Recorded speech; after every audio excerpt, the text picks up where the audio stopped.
Carta de Paulo aos Romanos, capítulo 12, terceiro versículo a seguir. Vamos ver do terceiro versículo até o 8. Segunda-feira passada vimos o verso 1 e o 2.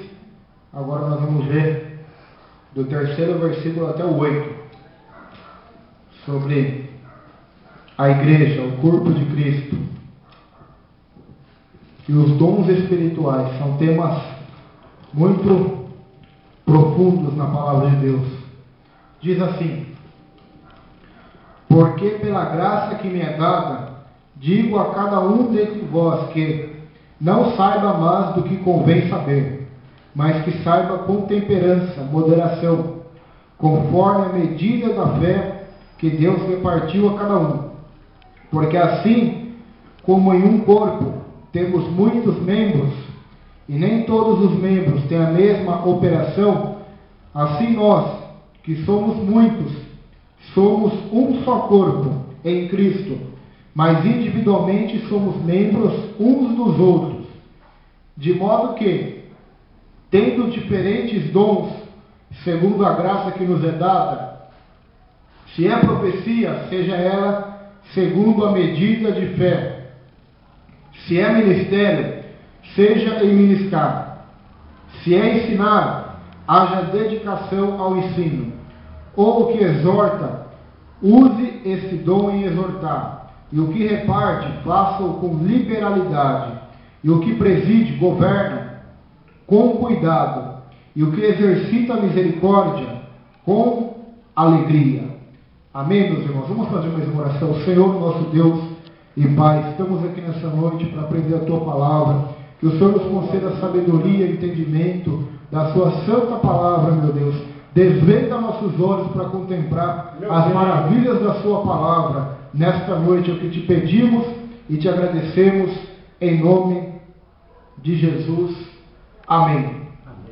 Amém, queridos. Nós vimos semana passada que o nosso corpo é o sacrifício para Deus. A nossa vida é o sacrifício para Deus. Não é o nosso dinheiro, não é as paredes, mas é o nosso corpo. O nosso corpo, a qual Paulo diz: não vos conformeis com este mundo, mas sejam transformados pela palavra de Deus o vosso pensamento, para vocês então experimentarem a boa, perfeita e agradável vontade de Deus. Porque o nosso corpo é o sacrifício a Deus. Então nós vamos aprender hoje o porquê também que o nosso corpo é o sacrifício a Deus. Porque o nosso corpo, ele é o templo do Espírito Santo. Porque o nosso corpo, eu junto com o meu corpo, com o seu corpo, nós nos tornamos o corpo de Cristo, a qual Cristo é o cabeça. É isso o que Paulo vai ensinar nessas passagens. O corpo de Cristo não está dividido, irmãos, ele é um só. Ou seja, embora há várias denominações hoje evangélicas, há várias placas, diferentes igrejas, espiritualmente existe só um corpo de Cristo. Ou seja, quando Jesus vier arrebatar o seu povo, ele não vai arrebatar uma denominação. Ele não vai dizer assim: olha, eu vou só arrebatar os da Assembleia de Deus, os da Batista eu não vou arrebatar. Não. Ele vai vir arrebatar todos aqueles que estão espiritualmente nele, que estão ligados nele. Então, serão arrebatados, porque fazem parte do corpo de Cristo, da igreja.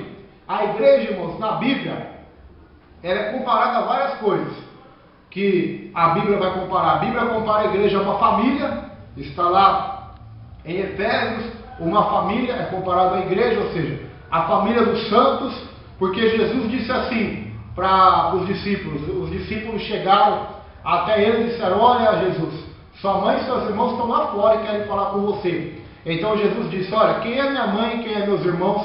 A minha mãe e meus irmãos são aquele que faz a vontade do meu Pai. Então todos aqueles que fazem a vontade do Pai. Qual é a vontade do Pai? No Evangelho de João diz: a vontade do Pai é esta, que recebamos o Filho. Ou seja, aqueles que cumprem a vontade do Pai, recebem o Filho nas suas vidas para ser o seu Senhor e Salvador, então esses fazem parte da família de Deus.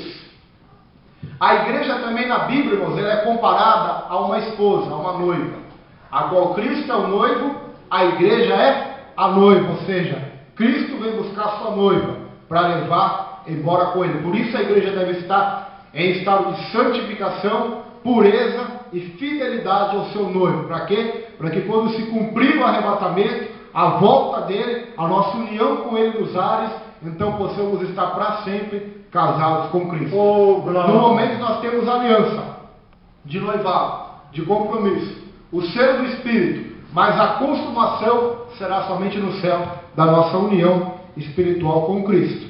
E por fim, Paulo também compara a igreja ao corpo de Cristo. A igreja, o corpo de Cristo. 1 Coríntios, irmãos, primeira carta de Coríntios, capítulo 12. Você que tem a sua Bíblia e quiser acompanhar, Paulo vai falar sobre a igreja. 1 Coríntios, capítulo 12, verso 11 a seguir. Diz assim: mas um só é o mesmo Espírito, opera todas essas coisas, repartindo particularmente a cada um como quer. Porque assim como o corpo é um e tem muitos membros, e todos os membros, sendo muitos, são um só corpo, assim é Cristo também. Ou seja, a igreja é um corpo, compara-se a um corpo, a qual o corpo seu tem muitos membros, tem a mão, tem o pé, tem o coração, tem o pulmão, tem a coxa, tem os dedos, mas todos eles fazem parte do seu corpo, não é? Ou seja, esse dedo meu não é separado do meu dedo, assim como esse dedo, embora pareça ser insignificante, ele tem uma importância. Meu dedão do pé tem uma importância, tanto que se você colocar um espinho na sua mão, todo o seu corpo sente a dor, ele vai incomodar você. Se uma perna sua tiver com defeito, todo o teu corpo vai sofrer.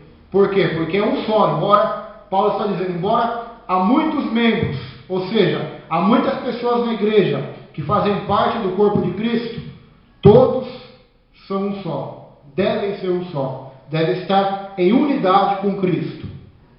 Versículo de número 3 também diz: pois todos nós fomos batizados em um Espírito, formando um corpo, quer judeus, quer gregos, quer servos, quer livres, e todos temos bebido de um Espírito, porque também o corpo não é um só membro, mas muitos. Versículo 15: se o pé disser, por que não sou mão, não sou do corpo, não será por isso do corpo? E se a orelha disser, por que não sou olho, não sou do corpo, não será por isso do corpo? Se todo o corpo fosse olho, onde estaria o ouvido? Se todo fosse ouvido, onde estaria o olfato, a respiração? Mas agora Deus colocou os membros no corpo, cada um deles como quis. E se todos fossem um só membro, onde estaria o corpo? Agora, pois, há muitos membros, mas um corpo. Há muitos membros, ou seja, no corpo de Cristo, que é a igreja, há muitos membros, há muitas funções.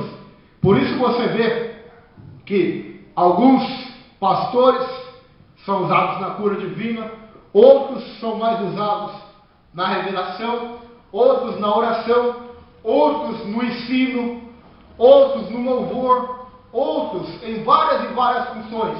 Por quê? Porque não somos todos iguais. Cada um Deus colocou como quis na sua igreja, na terra, para ter uma função, para executar uma obra. E mesmo assim, ele não é melhor nem pior, mesmo que a sua função pareça melhor. Ou seja, se ele é olho, não adianta ele ter inveja do olfato. Se ele é mão, não adianta ele querer ser o pé. Ele tem que ser aquilo que Deus quer que ele seja, aquilo que Deus colocou ele para ser. Uma parte do corpo de Cristo, trabalhando pelo cabeça, que é Cristo, trabalhando pelo Senhor, que é o nosso Salvador. Ou seja, todos, é isso que a Escritura está está dizendo. Todos têm a sua função dentro da igreja. Todos têm a sua importância no corpo de Cristo. Todos têm a sua importância na palavra de Deus, na casa de Deus. Todos têm sua importância. Ainda que você diz, olha, mas eu sou o dedinho, eu sou a unha do pé, do dedinho do pé ainda. Eu não tenho importância. Para que eu sirvo?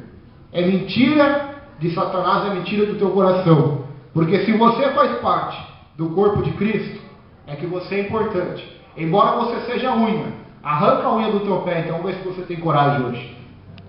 Vamos ver se você tem coragem. E o defeito que fica depois? De arrancar a unha do seu pé. Então isso é muito interessante o que Paulo está dizendo. Paulo está dizendo que embora somos muitos membros, há muita diversidade de dons e talentos na igreja, de Deus usar cada um segundo a sua vontade e querer. Mesmo assim, todos somos membros uns dos outros, formando um corpo para a glória de Cristo Jesus. Ou seja, não há maior nem melhor. Todos têm uma importância no reino de Deus. Jesus disse, uns foram chamados para 10, outros para 100, outros para 10 mil, outros para 100 mil. Mas cada um tem a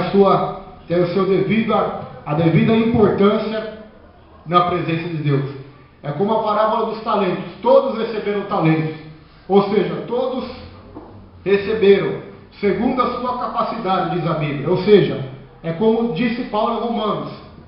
Deus deu a cada um segundo a medida de fé. Ou seja, segundo a capacidade que a pessoa tem na fé de acreditar e crer no poder do Espírito de Deus, no poder de Deus para executar a vontade de Deus. Então o corpo de Cristo é um só. Aqui não está dizendo que o corpo de Cristo não está colocando o nome de nenhuma denominação. Por isso, se você vê alguma denominação evangélica dizendo que ela é a única que é o corpo de Cristo, essa denominação se torna uma seita. Porque qual é a característica de uma seita, pastor José? Ela afirmar que só ela salva. Quando uma igreja afirma que só ela salva, ela está se colocando acima do Salvador. Ou seja, ela está dizendo, olha, antes de eu existir, não havia salvação. Mas quando eu fui fundada, ou seja, quando os fundadores me fundaram, a minha denominação, então passou a haver a salvação. Ou seja, o sacrifício de Jesus foi em vão. Por quê? Porque se eu preciso daquela denominação e só ela me salva, para que Jesus morreu na cruz então? Se as outras, ou se todas as que já passaram por essa terra não foram eficazes.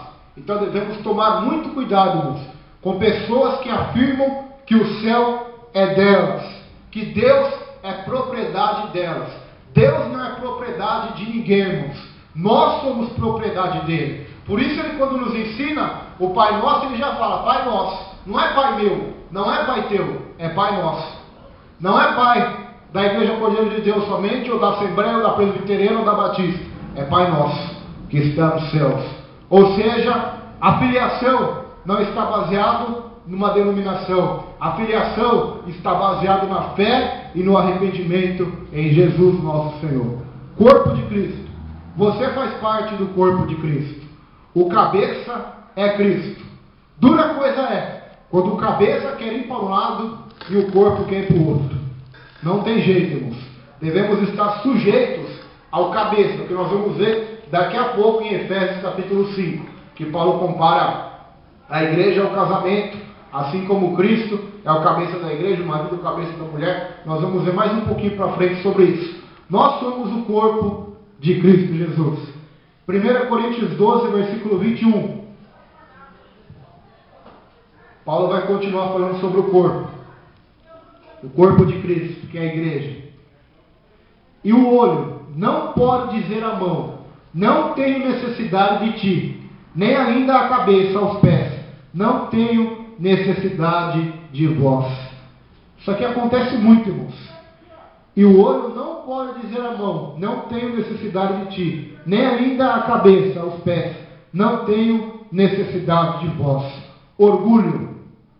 Estava acontecendo o que na igreja de Coríntios? Orgulho. Alguns diziam, olha, eu tenho o dom de profetizar. Então eu não necessito daquele que ensina. Olha, eu tenho o dom de ensinar e de profetizar. Então eu não necessito daquele que tem o dom da liberalidade, aquele que exerce misericórdia. Estava acontecendo isso na igreja de Corinto. Uns estavam comentando uns contra os outros: não tenho necessidade de ti. Mas Paulo vai dizer: olha, o corpo, os membros do corpo são importantes. A mão, o pé, os olhos, a boca, todos são importantes e uns dependem do outro. Ou seja, imagina se você, o seu corpo, se te faltar uma mão, te faltar um pé, faltar uma visão, faltar a fala ou a audição, com certeza vai afetar você, com certeza vai afetar a sua vida, a sua saúde, o seu trabalho, a sua família, vai afetar, porque é um defeito físico, é um defeito físico. Assim Paulo está dizendo: olha, igreja, quando vocês começarem a falar isso, tomem cuidado, porque vocês vão começar a falhar com Deus, vocês vão começar não progredir, mas regredir, ir para trás. Em vez de ir para frente, vocês vão para trás. Por quê? Porque vocês estão dizendo: olha, eu não tenho necessidade de vós. Olha, eu sou pregador, não tenho necessidade de que pessoas louvem na igreja. Imagina só, são todos os pregadores, a maioria tem a voz ruim, se fosse todos cantar. Se não houvesse as pessoas que Deus deu uma voz maravilhosa, uma unção maravilhosa para louvar o nome do Senhor. Ou seja, nós dependemos uns dos outros, irmãos.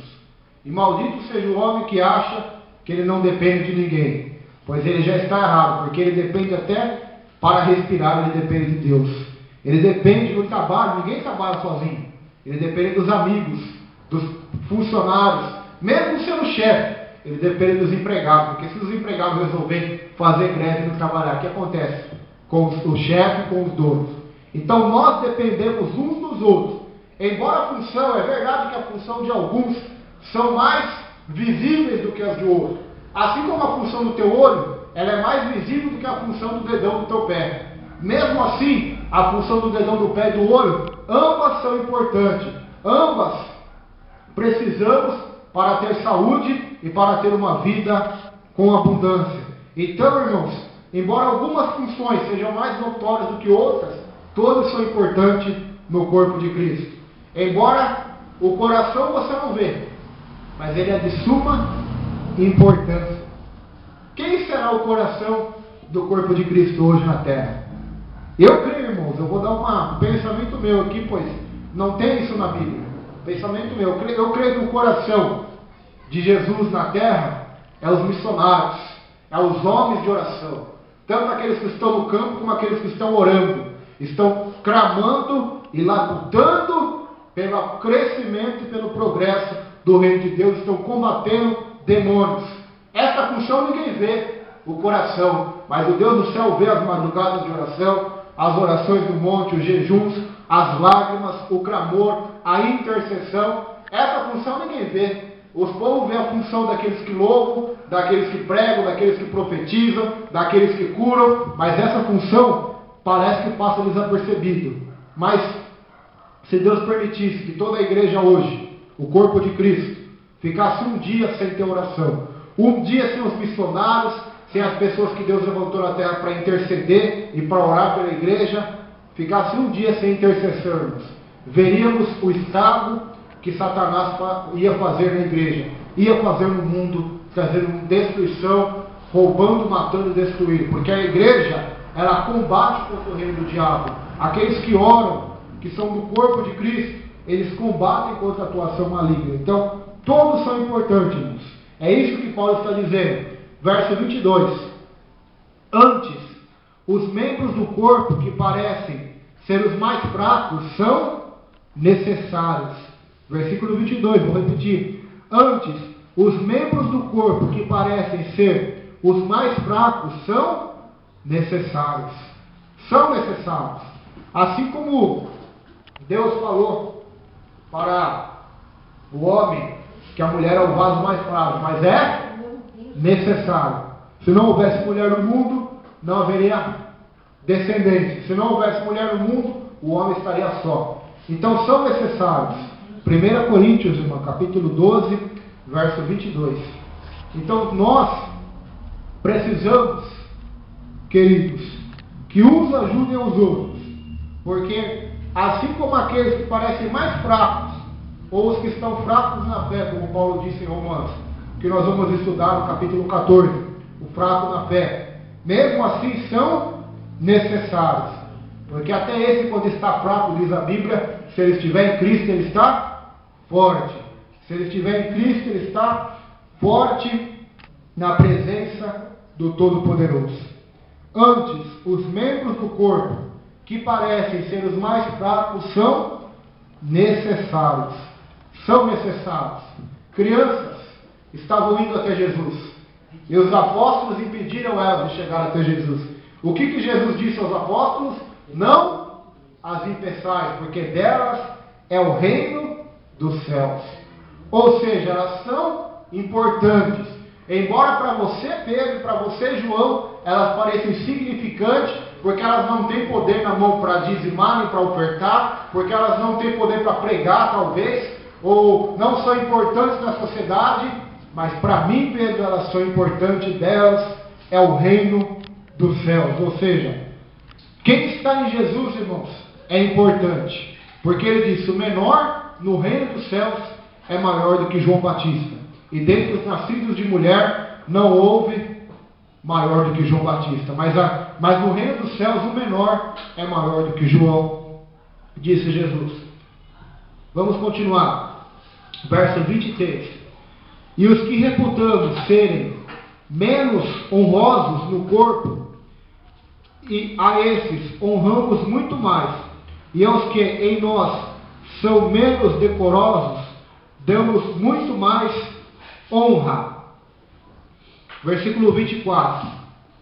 Porque os que em nós são mais honestos não têm necessidade disso, mas Deus assim formou o corpo, dando muito mais honra ao que tinha falta dela, para que não haja divisão no corpo, mas antes tenham os membros igual cuidado uns dos outros. Somos o corpo de Cristo.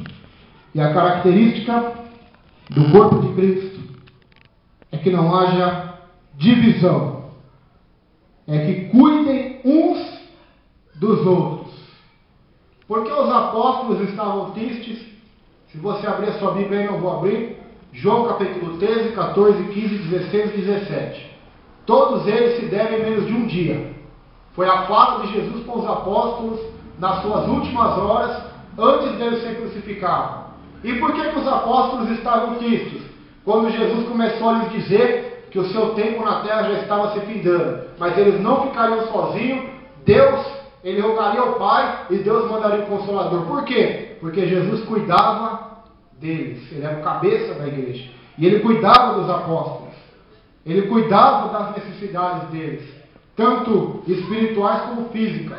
Jesus cuidava, e assim nos deu exemplo, para que assim como ele fez, devemos fazer também, porque ele serviu, ele veio para servir e não para ser servido. Por isso ele disse: o Filho do Homem não veio para ser servido, mas para servir. Em João no capítulo 13, a Bíblia diz que ele lava o pé dos seus apóstolos, ou seja, ele ensina o princípio do corpo de Cristo, a humildade de servirmos e cuidarmos uns dos outros. Meu Deus. Não estou dizendo aqui cuidar para criticar, não, cuidar para ajudar. Amém. O seu próximo, para ajudar o seu irmão, para ajudar a sua irmã.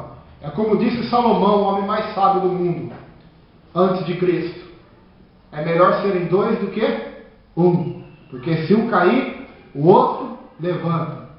Um cordão de 3 dobras não se quebra facilmente. Cata um palito de fósforo e quebra aí um só, você consegue. Coloca 2, coloca 3, 4, 5. Quanto mais tiver, dificilmente você vai conseguir quebrar. Por quê? Porque a união, como diz o ditado popular, faz a força. Mas a união do homem faz a força para o homem. A união dos demônios fazem a força para o homem.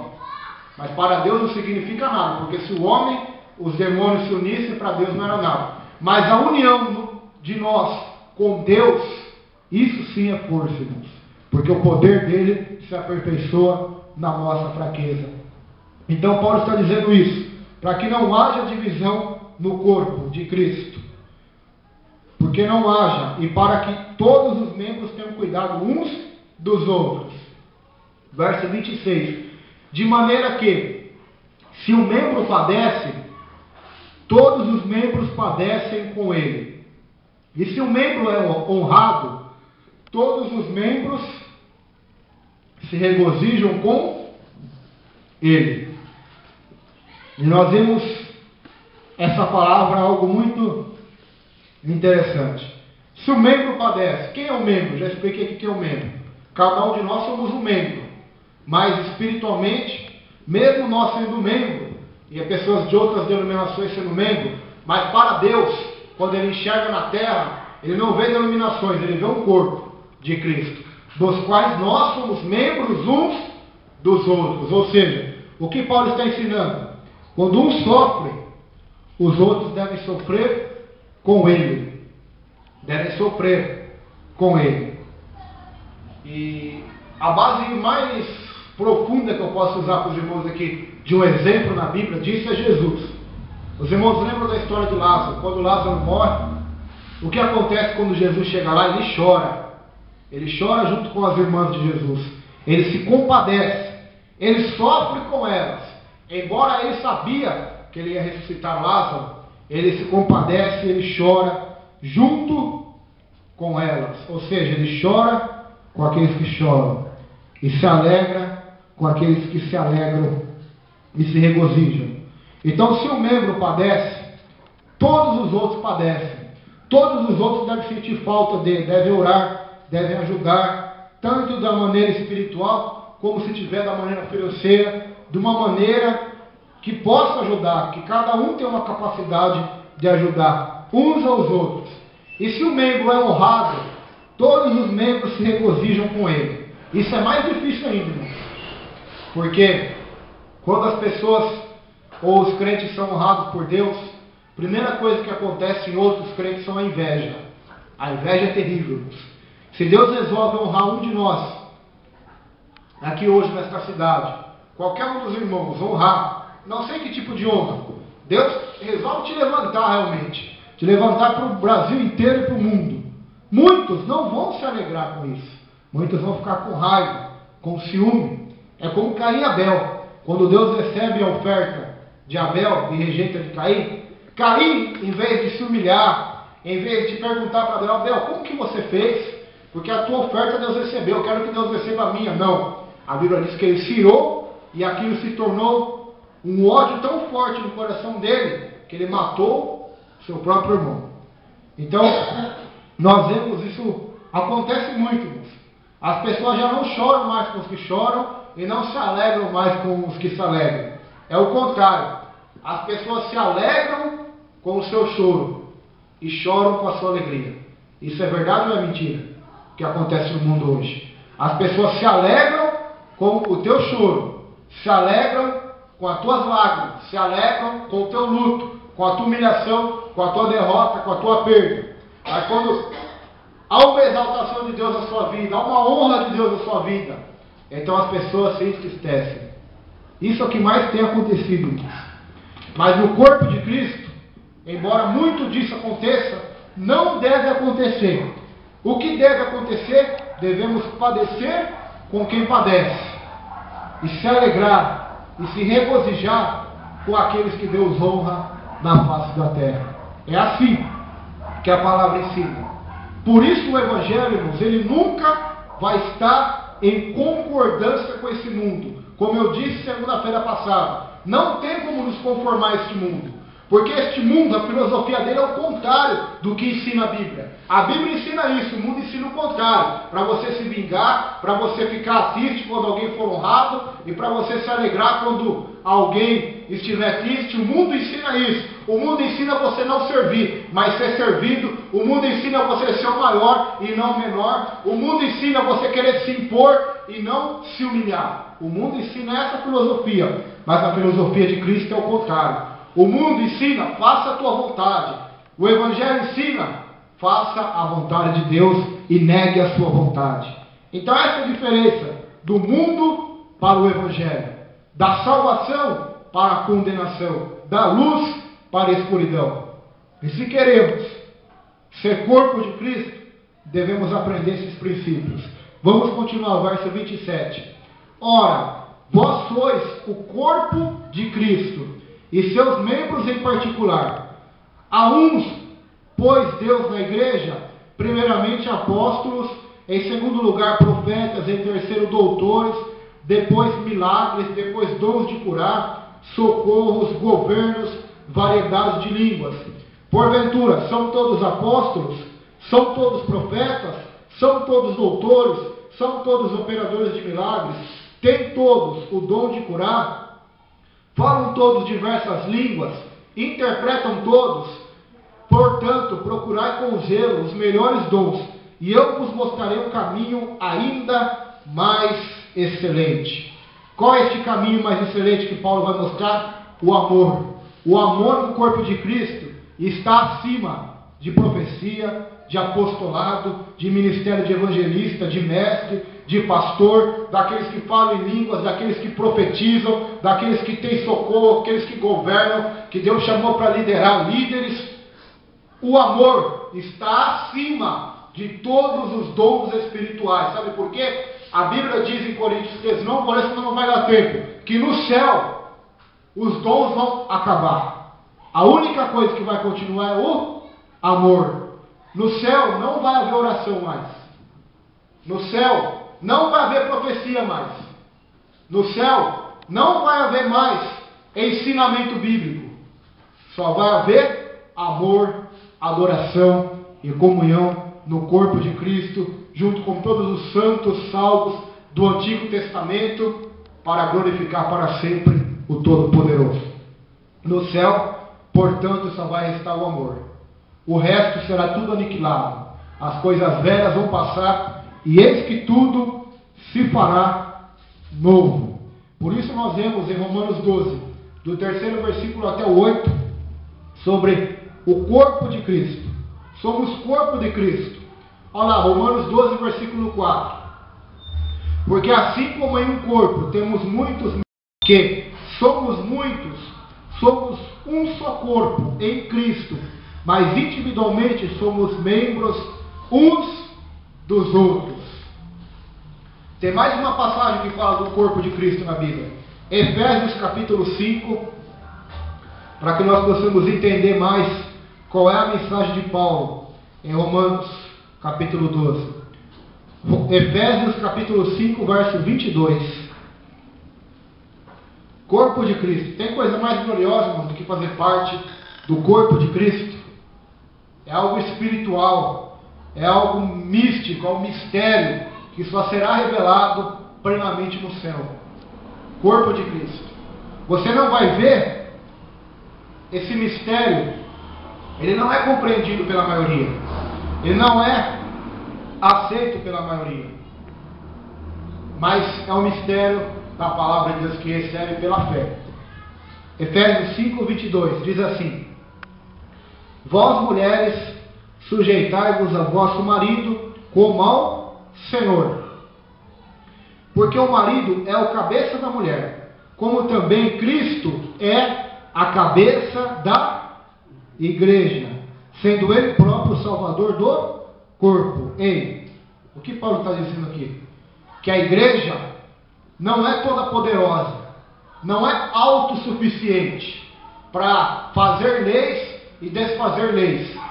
A igreja deve estar submissa e sujeita ao cabeça e às suas palavras. É isso que Paulo está dizendo. E o que nós vemos na Igreja Católica Romana? As suas tradições, os seus credos, os seus santos canonizados, eles estão em pé de igualdade com o cabeça que é Cristo. Ou seja, eles acham que têm a mesma autoridade para ligar e desligar, para fazer leis e desfazer leis, e colocar regras e tirar regras, e levantar santos e derrubar santos. Eles acham que são o cabeça. Eles tiraram Jesus como cabeça da igreja, e o Papa se tornou o cabeça, junto com o Vaticano, de toda a comunidade católica do mundo. E assim também, irmãos, muitas igrejas evangélicas têm feito. Eles têm se achado superiores ao cabeça que é Cristo. Lembramos de que Paulo disse em Coríntios: ninguém pode pôr outro fundamento além do que já está posto. Qual é este fundamento? É Jesus. Em Mateus capítulo 16, versículo 18, Jesus vai dizer: Pedro, quem os homens dizem que eu sou? Uns dizem que tu és Elias, outros dizem que tu é João Batista. E vós, quem dizeis que eu sou? Pedro toma a palavra e diz: Pedro, que tu és o Cristo, o Filho do Deus vivo. Pedro vai dizer para Jesus, em Mateus capítulo 16. Então Jesus olha para Pedro e diz: bem-aventurado és tu, Simão Bar-Jonas, porque não foi carne nem sangue que te revelou, mas o meu Pai que está nos céus. E sobre esta revelação, Pedro, sobre esta pedra que você falou, que eu sou Cristo, Filho do Deus vivo, eu vou edificar a minha igreja, e as portas do inferno não prevalecerão contra ela. Ou seja, quem é a pedra, o alicerce da igreja é Cristo, o Filho do Deus vivo.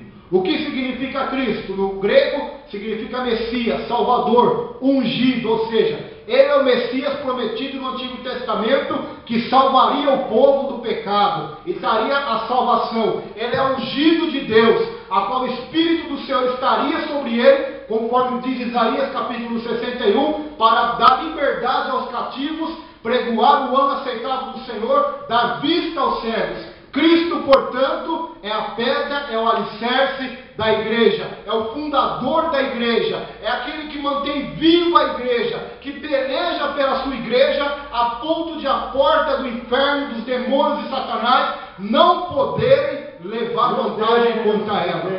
Cristo, irmãos, é o cabeça da igreja. Por que cabeça? Na sua cabeça tem a sua mente comanda seu corpo. Se sua mão quiser ir para cá, mas sua mente não quiser que ela vá, ela não vai. Porque a sua mente é a que vai comandar o seu corpo. É a mente, é a cabeça que vai comandar. Então Cristo é o cabeça da igreja. Assim como a mulher submete ao seu marido, que não é o assunto que eu estou falando aqui hoje sobre casamento, e nem vou entrar nesse assunto para não sair do assunto igreja. Assim também a igreja, nós, pastores, pregadores, irmãos que louvam, irmãs que servem a Deus, do seu talento, do jeito que Deus tem capacitado, nós devemos estar sujeitos a Cristo. Pois todos aqueles que não estiverem submissos ao cabeça, não fazem parte do corpo de Cristo. E não fazendo parte do corpo de Cristo, então se tornam anátemas, são lançados fora no lago de fogo e enxofre. Nós somos o corpo. Cristo é o cabeça. Então todas as igrejas, irmãos, sejam católicas, sejam evangélicas, sejam de qualquer religião, que quiser se colocar igual a Cristo, já se torna uma seita, uma heresia. Porque toda a igreja que diz ser de Cristo, deve estar sujeita a Cristo. E como eu me sujeito a Cristo? Me sujeitando ao Evangelho. Então não tem como me sujeitar a Cristo adorando a outros deuses, adorando a santos de barro, adorando teologia da prosperidade, adorando a tantas e tantas coisas que os homens têm levantado e fabricado. Tanto ídolos visíveis como ídolos invisíveis que nossos olhos não veem. Então nós devemos se sujeitar somente a Cristo, que é o cabeça do corpo da igreja. Versículo 24. De sorte que, assim como a igreja está sujeita a Cristo, assim também as mulheres sejam em tudo sujeitas a seu marido. Vós, maridos, amai vossa mulher, como também, olha lá, vai falar de Cristo e a igreja de novo, como também Cristo amou a igreja e a si mesmo se entregou por ela. Quando Cristo se entregou pela igreja? Na cruz. Naquela cruz, ele sofreu a ira de Deus em nosso lugar, o castigo nosso ele sofreu em nosso lugar. Ele se entregou por amor à igreja, aqueles que ele iria salvar do pecado, da condenação do inferno e levar para o céu. Ele se entregou por ela para que ela então fosse salva por amor. Assim como o marido deve amar sua mulher, semelhantemente como Cristo amou a sua igreja e se entregou por ela. O versículo 26. Tem pessoas achando que Jesus morreu naquela cruz somente para eles virem numa igreja evangélica, aceitarem a Jesus, depois vão embora para os seus lares, não tem uma vida com Deus, não tem renúncia de pecado, não tem santidade. Então isso não é evangelho. Olha o que é o evangelho aqui. Cristo se entregou por ela, pela igreja, verso 26, olha lá, para santificar, purificando-a com lavagem de água pela palavra de Deus, para apresentar a si mesmo igreja gloriosa, sem mácula, sem mancha, nem ruga, nem velhice, nem coisa semelhante, mas santa e irrepreensível, sem nenhuma repreensão. Para isso Cristo morreu naquela cruz. Não foi para te livrar do inferno tão somente, foi para te livrar do teu pecado, da tua carnalidade maligna, maldita, com os teus desejos egoístas, para que então te purificasse, te santificasse, para apresentar de volta a Ele mesmo nos céus, com uma igreja, com uma virgem vestida de branco, do alto aos pés, sem nenhuma mancha no vestido, com a honra, a glória dele em suas vidas, para serem apresentadas a Ele de volta, uma igreja sem nenhuma repreensão, irrepreensível, sem nenhuma condenação, tão somente purificada e lavada pelo sangue de Jesus. Então por isso, Cristo se entregou pela igreja. Não somente para nós dizermos que somos a igreja, mas para que nesse processo a qual estamos na terra, Ele vai nos santificar e nos lavar dia após dia, até estarmos para sempre com Ele. Então quem diz que é o corpo de Cristo, mas não está neste processo de santificação, de purificação, de lavagem pela palavra, então mesmo ainda não faz parte. Verso 28. Assim devem os maridos amar a sua própria mulher, como o seu próprio corpo. Quem ama a sua mulher, ama-se a si mesmo. Porque nunca ninguém aborreceu a sua própria carne, antes a alimenta e sustenta, como também o Senhor a igreja, porque somos membros do seu corpo. Por isso deixará o homem seu pai e sua mãe, e se unirá à sua mulher, e serão os dois numa carne. Grande é este mistério, digo, porém, a respeito de Cristo e da igreja. Assim também vós, cada um em particular, ame a sua própria mulher como a si mesmo, e a mulher reverencie, respeite o marido. Então, queridos, aqui Paulo vai dizer no final, no verso 32, que grande é o mistério. Qual que ele está dizendo? Que o marido que o homem vai deixar seu pai, sua mãe, vai unir-se a sua mulher, e serão os dois uma só carne. É esse? Não, é sobre a igreja, a qual um dia estará diante de Jesus e serão um só corpo, uma só carne, espiritualmente falando. Ou seja, estarão plenamente em comunhão. Porque o maior laço de intimidade que há nessa terra é entre pai e filho, mãe e filho, e entre marido e mulher. É os maiores laços de intimidade, não é? E são esses dois laços que Deus usa na sua palavra para nós compreendermos como será no céu. Será como pai e filho e será como marido e mulher. Olha a intimidade que os santos terão no céu com Deus. Deus usa essas duas linguagens, porque não havia linguagem, irmãos, humana para Deus descrever como é o céu. Não havia. Paulo ouviu lá coisas inefáveis que aos homens não era lícito contar. Então, como Deus, na sua sabedoria, usou para que nós entendêssemos a linguagem da sua palavra. Ele usou o relacionamento de pai e filho e marido e mulher. São os relacionamentos mais afetivos, emocionalmente, amorosos, próximos e mais íntimos que existem na face da terra. Então Deus usa esses dois exemplos para nos explicar como é o corpo de Cristo, que a igreja também é um símbolo dela, a noiva de Cristo, para nós entendermos como será a nossa comunhão eterna com Deus nos céus. Olha que glorioso, olha que maravilhoso. Por isso vale a pena renunciar a este mundo para servir este Deus. Você tem noção do que está guardado para nós nos céus? Nós não temos noção.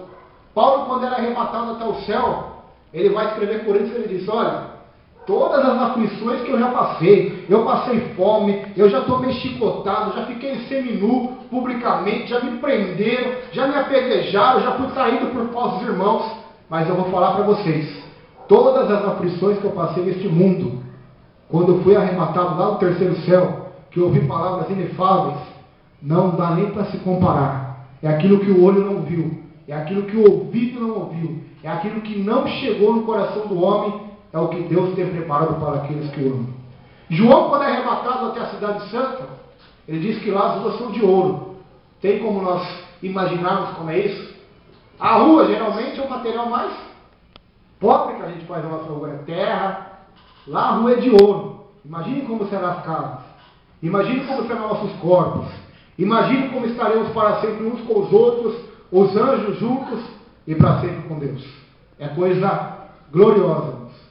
Se eu e você hoje fôssemos arrebatados ao céu e voltássemos à terra para contar como é lá, eu te desafio, nem os crentes iriam acreditar no que você falar. Não acredito. Não acredito, porque é coisas sobrenaturais, é coisas que a nossa mente humana, pecaminosa, falível, não consegue entender. A ficha não consegue cair. É coisas que o nosso computador humano não consegue processar. É a mesma coisa que eu catar um computador de 1990 e tentar comparar ele ao computador daqui de 50 anos, se Jesus não voltar. Não tem comparação, ele não vai conseguir fazer o trabalho que aquele computador vai fazer. Assim é nós. A nossa mente aqui é limitada, mas no céu, Deus vai nos dar uma mente ilimitada para ilimitadamente, eternamente conhecermos a Deus, e toda uma eternidade não será suficiente para mergulharmos na profundeza do amor, do conhecimento, da glória do Todo-Poderoso. Então, fica firme com Jesus, pois você é o corpo de Cristo. Você é a igreja, embora pareça ser a parte mais inferior, somos membros uns dos outros, todos temos a importância de acordo com a palavra de Deus, nosso Senhor e nosso Salvador. Somos a igreja. Versículo de número 6 de Romanos capítulo 12. Essa palavra é maravilhosa, mas eu me alegro. Se você quiser glorificar a Deus, glorifica. Eu sinto a presença do Espírito Santo aqui nessa noite, ao ministrar esta palavra. Meu coração arde. Nós somos o corpo de Cristo. Tudo que passamos aqui é temporal, é transitório, vai acabar. Mas o que está sendo guardado para aquele que é fiel nos céus não terá fim. Por isso, meus irmãos, não vos preocupeis se vocês não têm tesouro na terra. Lembrai-vos de que o nosso tesouro está no céu. Lá nem ladrão, nem demônios, ninguém pode roubar, nem tirar o que Deus tem guardado para nós. Então não troque sua salvação, sua eternidade, por prazeres ilusórios do pecado. Versículo 6 diz assim: de modo que, tendo diferentes dons, ou seja, Paulo está falando para todos os membros, todos têm dons. Você tem dom, eu tenho dom, todos que estão aqui têm dons. Muitas das vezes não descobriu, mas todos têm alguma função a exercer na casa de Deus, na igreja de Deus. Nós vamos ver alguns aqui. Embora a Bíblia diz que a multiforme graça de Deus de operar da sua sabedoria é variedade, ou seja, existem dons e mais dons que o Espírito Santo dá. Mas esses estão na Escritura. Diz assim: de modo que, tendo diferentes dons, segundo a graça que nos é dada. Ou seja, o dom é uma graça dada. O dom é uma graça dada, irmãos. Por isso, o que mais preocupa a Deus não é dons, porque o dom é uma graça dada. O que mais preocupa a Deus é o fruto, porque o fruto é a graça de Deus em nós que vai produzir esse fruto para o nosso próximo e para o próprio Senhor. O fruto do Espírito, que é amor, paz, justiça. Porque o fruto do Espírito é amor, não é um amor próprio somente, é um amor que eu vou derramar sobre outras pessoas. É uma paz que eu vou derramar sobre outras pessoas. E o que a confusão no meio evangélico é essa? As pessoas são mais reconhecidas e reverenciadas pelos dons que têm do que pelos frutos que produzem, do caráter. O que mais vale é o que a pessoa tem, não o que a pessoa é. Infelizmente é uma verdade isso que acontece, tanto no meio religioso como no meio secular. Mas para Deus o que importa é o fruto, é o caráter.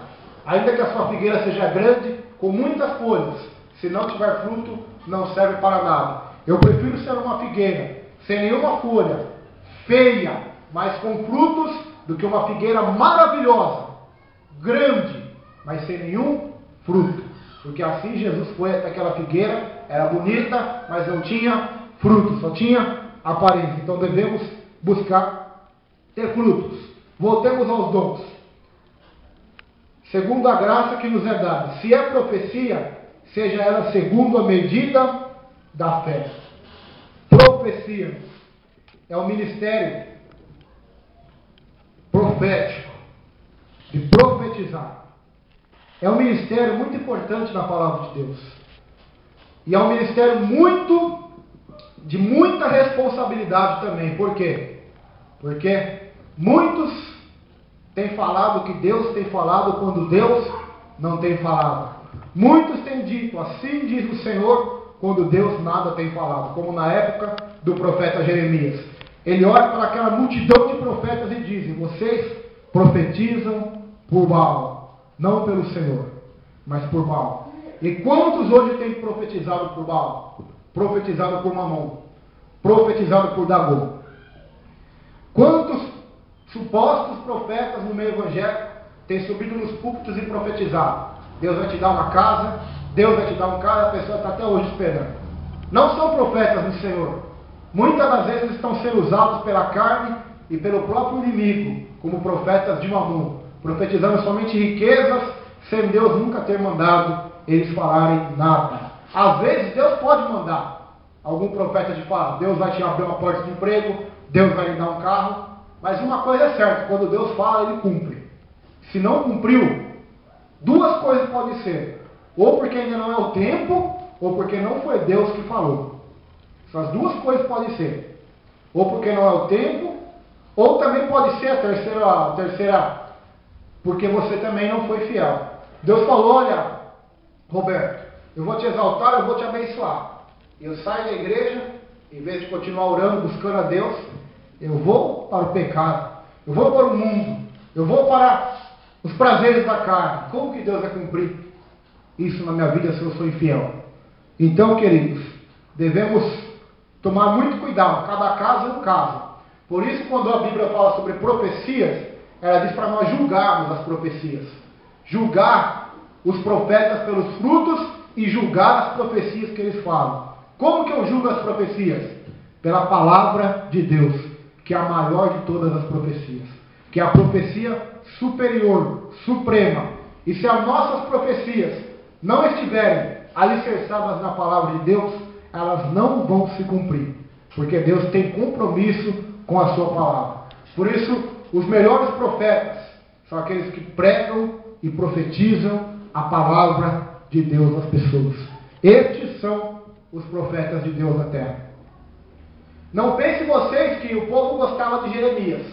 Eu desafio você na sua casa, demora um pouco, mas se você tiver paciência, leia o livro inteiro de Jeremias, de Ezequiel e de Isaías. São livros de profetas. Veja se o povo daquela época gostava deles. Sabe quando, irmãos, que eles foram gostar de Jeremias, de Isaías e de Ezequiel? Depois que eles morreram. Aí foram reconhecer que eles eram profetas. Depois que eles morreram. Mas quando eles estavam vivos e cutucavam a ferida do povo, mandavam o povo se arrepender, o povo se converter, abandonar o pecado, abandonar a avareza, amar o próximo, ser humilde, eles eram odiados pelo povo. Mas quando eles morreram, então o povo reverenciou. Então, irmãos, profeta, o ministério de profecia, profetizar, é um ministério de muita responsabilidade e de solidão. Os profetas geralmente eles são solitários. Eles não são compreendidos pela maioria, porque a visão que Deus dá para eles é como uma visão de águia. Eles vêm na frente. Enquanto os evangelistas, os pastores, eles vêm aqui, o profeta já virá na frente. Ele vê que esse tipo de evangelho que está sendo pregado, que esse tipo de coisas que estão acontecendo, embora está dando certo agora, eles verão lá na frente, daqui 5 anos, daqui 10 anos, o que vai virar se ninguém falar nada. Por isso Salomão disse: sem profecia o povo se corrompe. Martinho Lutero foi um profeta. Ele era um padre católico e ele começou a observar que todas aquelas coisas que eles faziam era para comprar Deus, era para comprar o céu. Então ele começou a ler as Escrituras, Deus iluminou o coração dele, e exatamente o livro que ele estava estudando era Romanos. Ele estudou Romanos, leu por diversas vezes, e quando ele entende que a salvação é pela graça, que a justiça de Deus é pela fé em Cristo, e não pelas obras, e não pelos sacrifícios católicos que eram ensinados na época, então ele levanta-se para profetizar contra o engano. Então cria a reforma, a revolução, o protestantismo, a separação da igreja da Alemanha com a igreja do Vaticano. Então cria-se então a igreja protestante, porque um homem profetizou a palavra de Deus. Profetizou. Vários e vários profetas, gente. E as nossas profecias devem estar de acordo com a palavra de Deus. E você, como cristão, tem a obrigação de buscar o dom da profecia, sabia?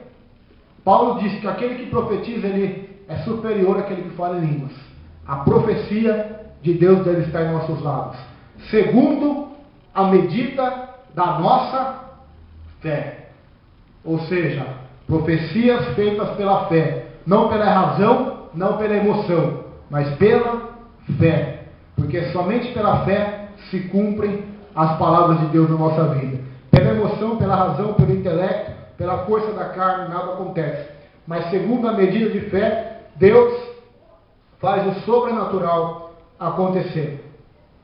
Vamos para o próximo versículo 7. É o penúltimo versículo dessa segunda parte de Romanos, capítulo 12. Se é ministério, seja em ministrar.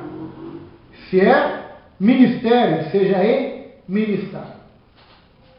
O que significa a palavra ministrar? Os irmãos já pararam para pensar o que é a palavra ministrar? O que é ministro? Você vai em Brasília, tem os ministros do esporte, da educação. O que é a palavra ministro?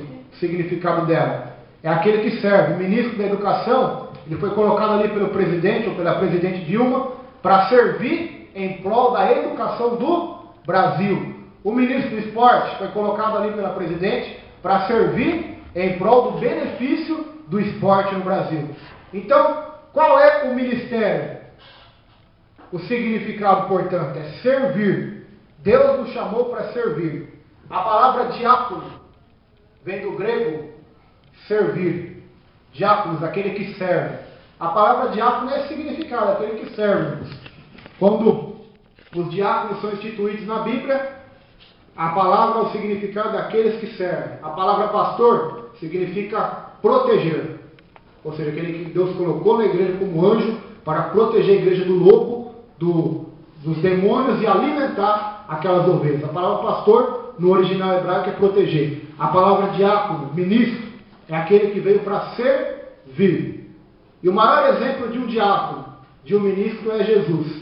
Eu volto a dizer o que eu disse no começo. O Filho do Homem veio para servir e não para ser servido. Ou seja, palavra ministério. Se é ministério, seja em ministrar. Ou seja, devemos servirmos. Tem muitas pessoas que dizem, eu fui chamado para servir a Deus.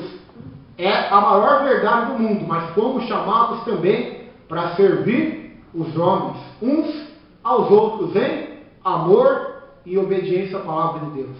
Fomos chamados então para servir uns aos outros.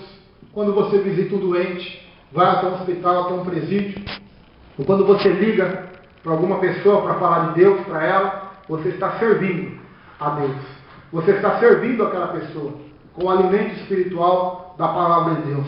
Quando você tem condição, sabe que alguém está passando necessidade, e você vai lá dar uma cesta básica, dar uma ajuda, você está servindo, você está ministrando aquela pessoa, servindo, ajudando ela, irmãos. Este é o Evangelho. Porque a palavra ministrar, servir, ela quebra o orgulho natural de todo homem e de toda mulher. Porque todos nós nascemos com a tendência de Adão e Eva. Qual é a tendência de Adão e Eva? Egoísmo. Pensarmos somente em nós. Queremos somente para nós o melhor. Queremos ser o primeiro em tudo. Mas a palavra de Deus não. Ela nos diz para servirmos, ministrarmos. Por isso que a palavra da ceia do Senhor diz, a ministração da ceia do Senhor, ou seja, aonde o pastor vai orar, vai ministrar, vai servir aos irmãos a ceia do Senhor. Servir. Eu vou hoje ministrar a palavra de Deus, ou seja, eu vou servir a igreja as palavras de Deus, para que a igreja, o corpo, se alimente das palavras de Deus, porque nem só de pão viverá o homem, mas de toda a palavra que sai da boca de Deus. O louvor, eu vou ministrar a Deus um louvor, ou seja, eu vou servir a Deus com o meu louvor, com a minha adoração, e vou levar a igreja a adorar a Deus em espírito e em verdade. É o ministério de servirmos. Profecia é a mesma coisa. Eu vou buscar Deus para Deus me dar o dom de profetizar. Para quê? Para me mostrar que eu sou bom? Não. Para servir a igreja. Por quê? A profecia vai edificar a igreja. A profecia vai consolar a igreja. Vai ter pessoas que vão entrar na igreja e vão estar sofrendo. Deus vai usar o irmão, a irmã em profecia para falar o coração daquela pessoa, talvez para revelar o que está passando no coração daquela pessoa, ou na vida dela, na família dela, e aquela pessoa, através da minha profecia, da sua profecia, vai ser consolada, edificada, fortalecida com Deus, e também exortada. Se ela estiver meio balangando na fé, Deus vai usar o profeta, vai usar o irmão, a irmã, sem ele saber às vezes, olha, você está fazendo isso, isso, isso de errado. Mas Deus manda você se corrigir, se consertar, Deus tem uma obra na sua vida. Isso é a profecia, irmãos. A função dela é esta, não é se aparecer, não é ser o melhor, mas é servir a igreja. Os dons, Deus deu os dons para a igreja para quê? Para servir a igreja, para edificar a igreja, para fortalecer a igreja, para que ela se edifique, se fortaleça cada vez mais. Por isso, Deus nos deu os dons espirituais para servirmos uns aos outros. Meu Deus. E por isso Deus não dá tudo para um só homem. Porque se Deus dá tudo para um só homem, ele vai se exaltar. Então Deus divide. Olha, eu vou dar essa porção para o pastor Josué, essa porção para o Roberto, essa porção para aquele irmão. Cada um, segundo a vontade de Deus, ele vai dividir a porção do Espírito, dos dons espirituais, segundo a medida de fé de cada um, para que possamos servir uns aos outros. Então, quando nós buscarmos a Deus, para Deus nos dar dons, que a motivação do nosso coração seja para servir. Por que Deus encheu a igreja primitiva do Espírito Santo? Porque eles estavam dispostos a servir, a pregar o Evangelho a toda criatura. E por que muitos hoje clamam, oram, jejuam e não são cheios do Espírito Santo? Porque o propósito deles não é servir, mas é ser servido. É o nome deles ser exaltado. Então nós devemos sondar o nosso coração, irmãos, e ver se em nós algum desejo pecaminoso, para que Deus extirpe, queime, destrua do nosso coração, para que possamos ter um só propósito, o amor a Deus, o amor ao próximo, e tudo que Ele nos der, seja devolvido para Ele em glória, honra e louvor, e para a igreja, que é o corpo de Cristo. Se é ensinar, versículo 7, haja dedicação ao ensino. Ensinar. Mas aqui está ensinar, mas pode ter vários significados. Se é louvar, que haja dedicação no louvor, no ensaio. Se é pregar, evangelizar, que haja dedicação. Se é ser líder do ministério das irmãs, dos jovens, de crianças, que haja dedicação, ou seja, tudo que fizermos para Deus, haja dedicação. É para servir e também neste nosso serviço a Deus ao próximo, que seja um serviço não de qualquer jeito, mas com dedicação. Porque Deus deu o seu melhor por nós, amém? E nós devemos dar o nosso melhor para Ele e para o próximo também. Servindo a Deus com dedicação. Se é ensinar, haja dedicação ao ensino, ou seja, aquele que ensina deve procurar estudar a palavra, se alimentar da palavra, orando, lendo, estudando, para que quando ele for ensinar, haja um ensinamento claro e conciso da palavra de Deus. Assim como para aquele que prega, como para aquele que louva, como aquele que limpa a igreja, que haja dedicação. Assim como uma dedicação para você limpar a sua casa, para você fazer o teu melhor no teu serviço. Vai no teu serviço lá e não tem dedicação, não tem empenho. Eles te seguram o tempo, mas vai chegar um tempo que eles vão falar, para você não tem mais jeito não, vamos cortar ele, vamos mandar ele embora. Ele não está rendendo frutos, ele não está se dedicando, ela não está se dedicando, ele está fazendo o serviço de qualquer jeito, deixando todas as coisas para trás, está faltando, então vai ser cortada essa pessoa. Assim também é o ministério. Nós devemos nos dedicar ao máximo possível das nossas forças. Porque cada um aqui tem uma força dada por Deus. Então na tua força que Deus te deu, você tem que se empenhar ao máximo para se dedicar ao ministério, aos dons que Deus te deu para você executá-los na presença de Deus. Vamos continuar. Verso 8. Ou que exorta, use esse dom de exortar. Exortação, irmãos. Algo muito interessante. A palavra exortação significa chamar ao lado, fazer um apelo por meio de exortação e súplica, consolo ou instrução. Isso é a palavra exortação, chamar de lado. A pessoa, às vezes, falar algo de Deus para ela, confortando ela, consolando ela, instruindo ela como é o caminho em Jesus, como ela deve andar, como ela deve ser em Jesus. A exortação. Use esse dom de exortar, corrigir. Use esse dom no corpo de Cristo.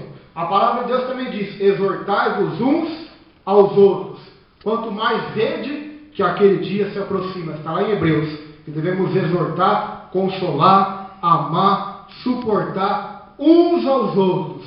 E temos paz uns com os outros, quanto mais vemos que o dia do Senhor se aproxima. Então que haja quem tem o dom, que exorta, use esse dom. Não enterre esse dom. Não deixe de lado esse dom. Usa ele. Se você tem um dom de ensinar, usa ele. Se você tem o dom de ministério, usa esse dom com dedicação. Usa esse dom da profecia para servir a igreja com dedicação. Não enterra o teu talento. É isso a mensagem da palavra de Deus como um todo. Usa o que Deus deu para você. Usa a tua espada.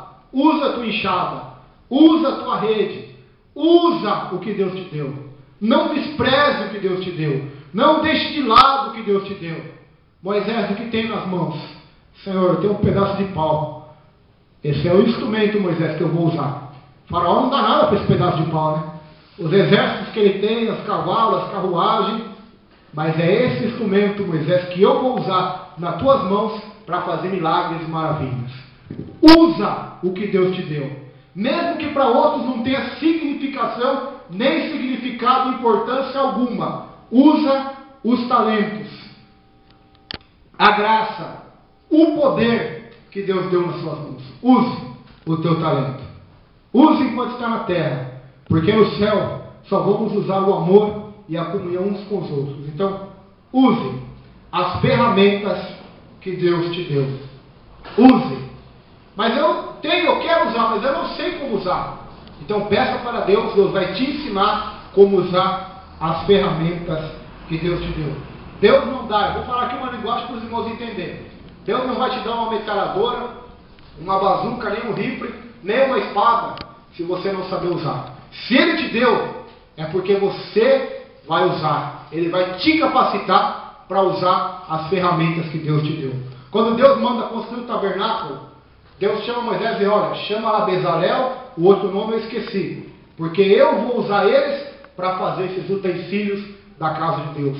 Eu dei sabedoria a eles para mexer com todo o artifício, sedas, panos, metais, para que eles possam fundir do jeito que eu estou mandando você, Moisés, fazer. Você não vai fazer, Moisés, você não tem esse talento, mas eles têm, e eles vão te ajudar. Então Moisés precisou da ajuda deles também. Então, mesmo que sejamos um Moisés hoje, vamos precisar da ajuda de Jetro e da ajuda dos outros para nos ajudar a cuidar do povo. Então, não existe, irmão, super-homem. O que existe é corpo de Cristo, onde uns ajudam os outros pelo progresso e crescimento do reino de Deus na terra. Vamos continuar. O que reparte, faça-o com liberalidade. Reparte. Esse ninguém quer. Eu nunca vi até hoje, irmão. Você vai dar risada. A pessoa dobrando o joelho e dizer: Deus, me dá o dom de repartir. Você já viu? Quem quer esses dons hoje? Quem que busca isso de Deus hoje, irmãos? Eu quero o dom de repartir. Para mim repartir. Ninguém procura isso. Ninguém. E nós esquecemos que Jesus disse que melhor é dar do que receber. É até engraçado, irmãos, porque eu estou pregando, que eu estou lembrando se algum momento da minha vida que eu orei no monte, que eu orei nas igrejas, eu nunca vi alguém chegar no final do culto e me dizer: olha, irmão, ora para mim, porque eu quero que Deus me dê graça para repartir com liberalidade para os meus irmãos. Nunca. Eu já ouvi: ora para mim ser batizado do Espírito Santo, ora para curar a minha enfermidade, ora para salvar a minha família, ora para o meu casamento, ora para isso, ora para aquilo. Mas eu desafio até você mesmo, imaginar o dia que alguém pediu uma oração para você por este propósito.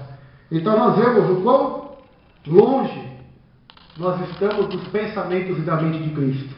Cristo veio para repartir e não para se encher com os bens materiais de outros. Ele veio para repartir. Paulo não ficou rico pregando o Evangelho. O que acontece hoje é que esses pastores famosos estão de bolso cheio. Eles não estão preocupados em repartir. Eles estão preocupados em ajuntar um tesouro e fazer um império na terra. Mas a palavra de Deus manda repartir. Ou seja, a profecia que Deus te deu, reparte. O ministério, reparte. A dedicação no teu ensino, reparte para as pessoas. Não guarde o que Deus está te dando para você, mas ensine a outras pessoas. Reparte os bens materiais que Deus te deu, a condição financeira maravilhosa que talvez Deus lhe deu. Reparte com quem precisa. Tiago vai dizer lá para os ricos, no capítulo 5. Lembra os ricos deste mundo, ele manda a sua carta para a igreja, que repartam com os outros e que ajuntem seus depósitos no céu. Porque Deus permitiu eles terem essa riqueza para ajudar outras pessoas, para repartir. E o que fez o jovem rico perder a sua salvação foi isso. Ele não quis dar, ele não quis repartir com liberalidade tudo que Deus tinha dado a ele para servir a Jesus. Porque mais Jesus tinha para dar para ele do que a herança e a riqueza que ele tinha na terra. Então o que reparte, reparta com liberalidade. E o que preside?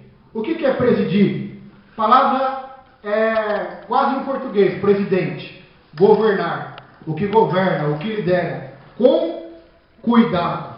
A liderança, os líderes devem liderar com cuidado, com vigilância, sabendo que somos homens e que não temos domínio da herança de Deus, mas somos simplesmente dispenseiros da graça de Deus e imitadores de Deus.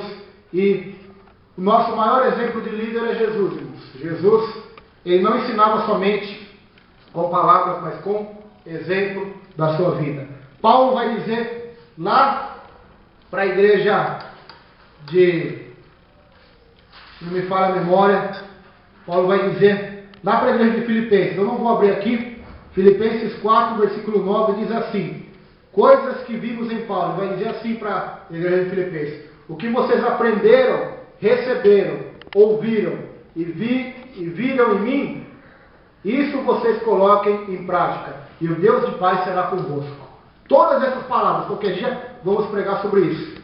Paulo vai dizer para a igreja em Filipenses: que vocês aprenderam de mim, eu ensinando a Bíblia para vocês, receberam de mim, que Deus deu os dons para mim, eu reparti com vocês, o que vocês ouviram e viram na minha conduta, no meu trabalho dia a dia, na minha vida, na família, na minha vida, isso vocês vão colocar em prática, porque o Deus de paz será convosco. Então o maior exemplo de liderança não é aquele que manda, vai, mas aquele que vai junto e faz junto.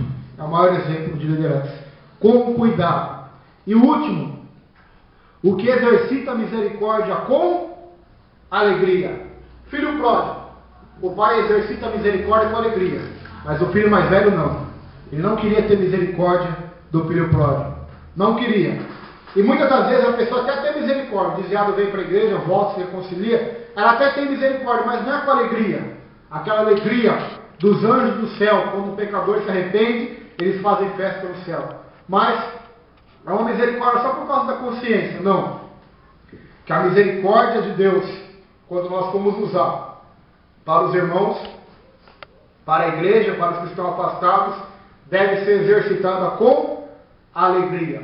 Jesus disse no Sermão do Monte: sede vós misericordiosos como é o vosso Pai celestial. Ele disse também na bem-aventurança: bem-aventurados são os misericordiosos, porque alcançarão misericórdia. Então devemos exercer misericórdia com o nosso próximo com alegria.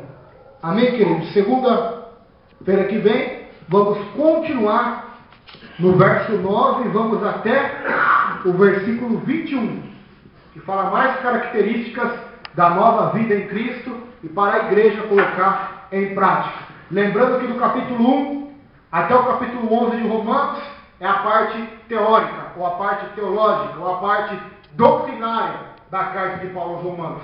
A partir do capítulo 12 começa a parte prática, a praticidade do cristianismo. O que nós devemos colocar em prática em nossa vida como pessoas justificadas pela graça, pela fé em Jesus Cristo e guiadas pelo Espírito de Deus. É o fruto que devemos produzir. Então você é o corpo de Cristo. Amém? Vamos se colocar em pé, fazer uma oração e já vamos estar encerrando em nome de Jesus. Aleluia. Senhor, nosso Deus e nosso Pai, te agradecemos por estar aqui nesta noite, Senhor. Eu peço a Ti que abençoe a vida de cada irmão, de cada irmã, de cada vida que está aqui nesta noite. Eu peço a Ti, Senhor, que nós somos parte do corpo de Cristo, somos parte da família de Deus, somos a noiva do Cordeiro, meu Deus.